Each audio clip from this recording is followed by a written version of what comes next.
আজিম আহমেদ এই মানুষটার সাথে তেমন কেউই পরিচিত নয়, আর কোনোদিন এই মানুষটার সাথে পরিচিত হতে পারবেন না, কারণ তিনি আর আমাদের মাঝে নেই। তার এমন মৃত্যু সে কি জানতো? তারও আমাদের মতো বড় একটি স্বপ্ন ছিল, হতে চেয়েছিলেন নামকরা একজন সিনেমাটিগ্রাফার। সন্ন্যসারা বাবাহারা ছেলেটির স্বপ্ন ছিল একদিন করে হাল ধরবে, কিন্তু স্বপ্নই রয়ে গেল, চলে গেলেন তিনি।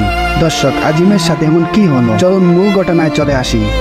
জনপ্রিয় ইউটিউবার আরএস ফাহিমের ক্যামেরাম্যানের মূল দায়িত্ব পালন করতেন আজিম আহমেদ। আরএস ফাহিমের ব্লগের সুন্দর সুন্দর ভিডিও ক্যামেরায় ধারণ করে দিতেন আজিম আহমেদ, কিন্তু আজিম জানতো না এই ক্যামেরা তার কাল হয়ে দাঁড়াবে।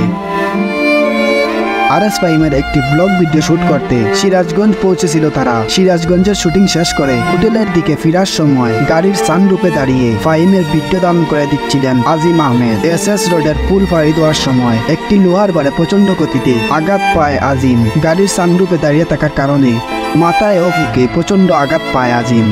রক্তাক্ত অবস্থায় আজিমকে সদর হাসপাতাল নেওয়ার আগেই মারা যান আরএস ফাহিমের ক্যামেরাম্যান আজিম আহমেদ। কিন্তু এই ঘটনাটি ঘটে ভোর 5টার সময় ঘটলেই আরএস ফাহিম তার ভেরিফাই পেয়েছে। এই ঘটনাটি জানান দেন বিকাল 5টায়। এই পোস্টে তিনি বলেন, আমি 1000 কথা লিখি কাউকে বুঝাতে পারবো না আমার মনের ব্যথা। সকাল থেকে হাসপাতাল ও প্রশাসনিক কাজ শেষ করে হসপিটাল থেকে লাশ নিয়ে সাতক্ষীরার উদ্দেশ্যে বের হয়েছি।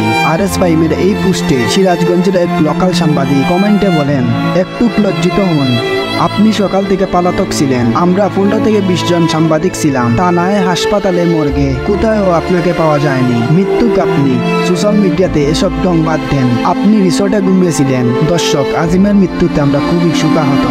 আর আরএস ফাহিমের উপর আপনার কি মতামত অবশ্যই কমেন্ট বক্সে জানাবেন। এই ভিডিওটি ভালো লাগলে লাইক, কমেন্ট, সাবস্ক্রাইব করবেন। আসসালামু আলাইকুম।